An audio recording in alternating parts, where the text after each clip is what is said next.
You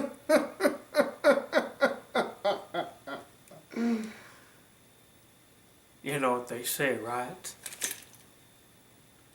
3 times the charm.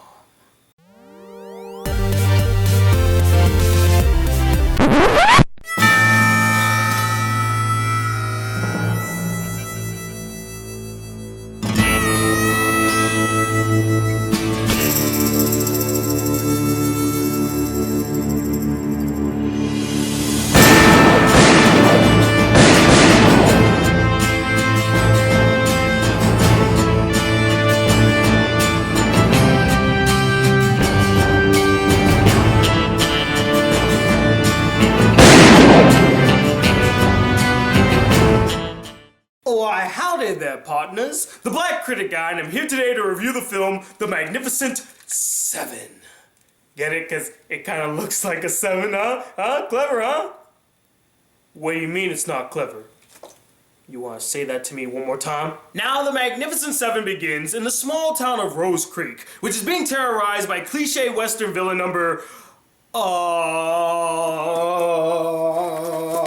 where's the page on Westerns? Oh, right here. Okay, Westerns, cliche villains. Oh, right here. 52. The Greedy Businessman. Thank you so much, Cliche Handbook. And to try and stop this villainous turd, 2 townsfolk set off to find some gunslingers to help them in their cause. And fortunately for them, they find 7 willing participants who are willing to take up the challenge. And so these 7 men, these magnificent 7 men, come to the town, teach the townsfolk how to fight, or at least put up a good fight, and prepare for the battle of their lives. Now this film right here is quite the fascinating case, as it's a mainstream remake of a mainstream remake. It's a remakeception, and at this point in time, I can't even think of another film that's a mainstream remake of a mainstream remake. For those who don't know, this film, The Magnificent Seven, is a remake to a classic Western film made back in the 60s or 70s, also titled The Magnificent Seven, and that film was actually an American remake to a classic Japanese film called The Seven Samurai. And with that interesting factoid, a talented, diverse, and star-studded cast consisting of Denzel Washington, Chris Pratt, and Ethan Hawke, a talented director behind the camera, and the writer of True Detective, how could I not get excited to see The Magnificent Seven? I couldn't wait to watch it. And so I just got back from seeing the film, and what did I think about it? Well, let's find out. Now, we can't begin to talk about this film without bringing up its unique and diverse cast. And let me tell you, the people that they picked to play the Magnificent Seven, excellent casting decision. And I, for one, absolutely adored how diverse and unique the 7 were. I mean, you got a black guy, a Mexican, a Native American, an Asian, and 3 white guys, and each one of them stood out. They each had their own personality, they had their own skill set. I mean, they were freaking bad asses. I loved them. And I must say, Denzel Washington in this film, still freaking flawless. The man has not missed a step whatsoever, and his acting was on point. I mean, no matter what role Denzel Washington plays, the guy always brings his A game, and he always shines, and it's no exception here. His character was both brooding, serious, methodical, tough,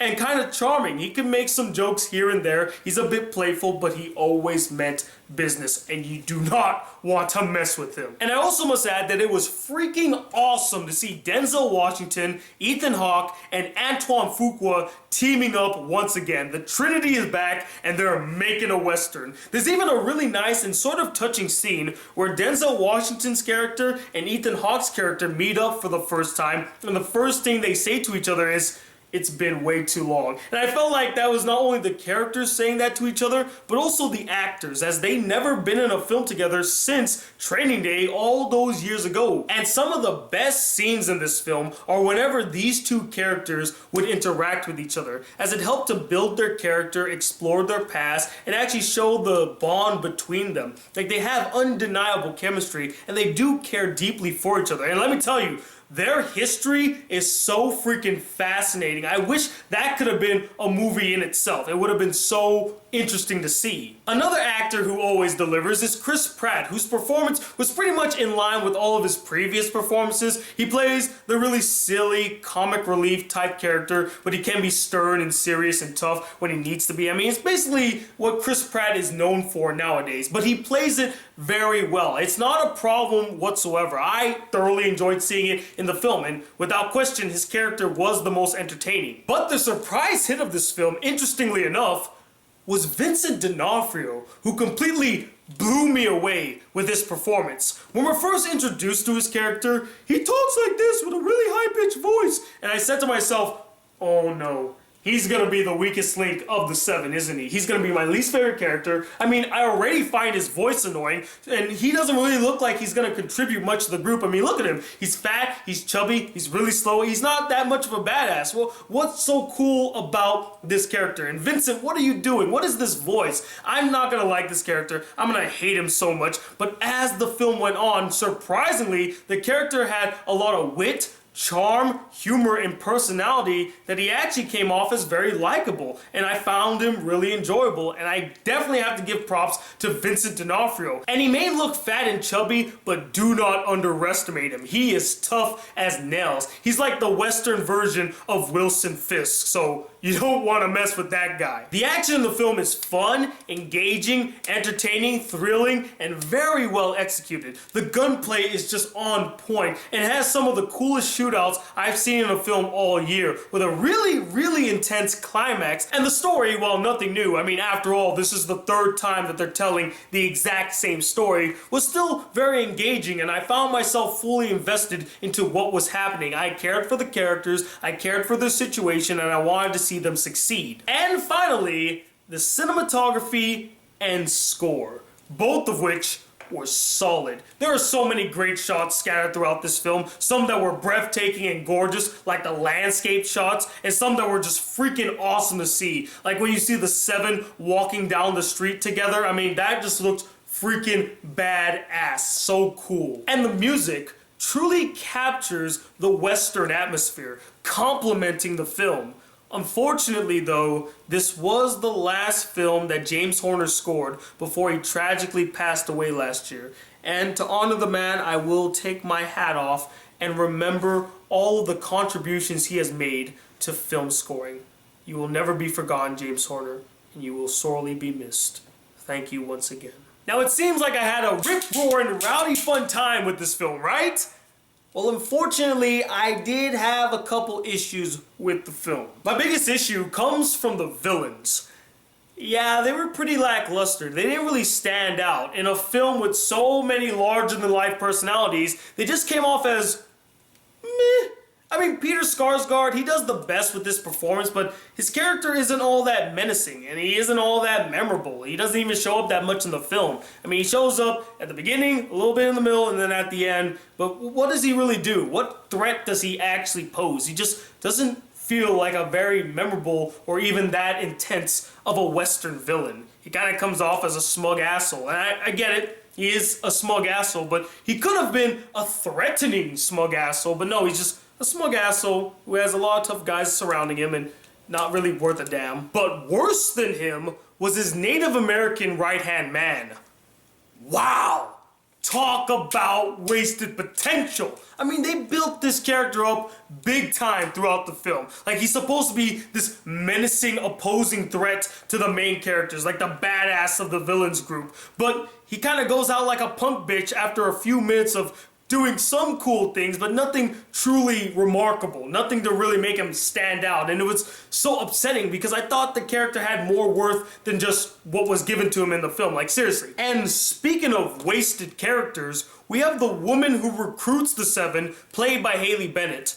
I thought she would contribute a little bit more to the story and actually be a part of the action more, but her character's pretty superficial. There's not much to her, and the performance done by Haley Bennett was the weakest performance in the entire film. Like, I never bought her performance whatsoever. Her deliveries were weak, her emotional scenes were weak. She's not a good actress. I'm sorry, Haley. I mean, I'm sure you tried your best, but I guess your best wasn't good enough. Her character could have easily have been taken out of the film or replaced with a much more interesting and useful one. And the final issue I found is that the editing was a bit choppy, especially during the shootouts. It wasn't enough to like detract from the film or take away from the intensity, but it was enough to point it out as an issue. So overall, is the Magnificent Seven reinventing the wheel for the Western genre? No, not at all. But is it a fun, exciting, and entertaining film to watch? Absolutely. And that's why I'm going to give it a 4 out of 5 stars. I think that it is definitely worth watching, especially for the performances and the action. But as always, cowboys and gals, I'm not the end-all be-all opinion when it comes to the Magnificent Seven. I would love to know what you guys thought about the film as well. Did you absolutely adore it and consider it to be the best Western you've ever seen? Or is it probably lackluster and unoriginal, you didn't care for it? And let me know, out of the 3, which one did you enjoy the most? This Magnificent Seven, the original Magnificent Seven, or the original Seven Samurai? Comment below, let me know, and stay tuned. I do have an anime review. It's probably coming out either later on today or tomorrow, depending on when I can get it done. I got another movie review, reviewing Storks. That'll be coming soon. And if you'd like to support the Black Critic Guy just a smidge more, why not consider donating to my Patreon account? Link is in the description. And if you'd like to send me any fan mail, you can send it to this P.O. box right here. And as always, guys, if you would like to see more videos on this channel and be a part of the Black Critic Crew, please hit that subscribe button below, like this video if you really enjoyed it, and I'm Tony Watt II, the gunslinger known as the Black Critic Guy. Till then, peace, YouTube.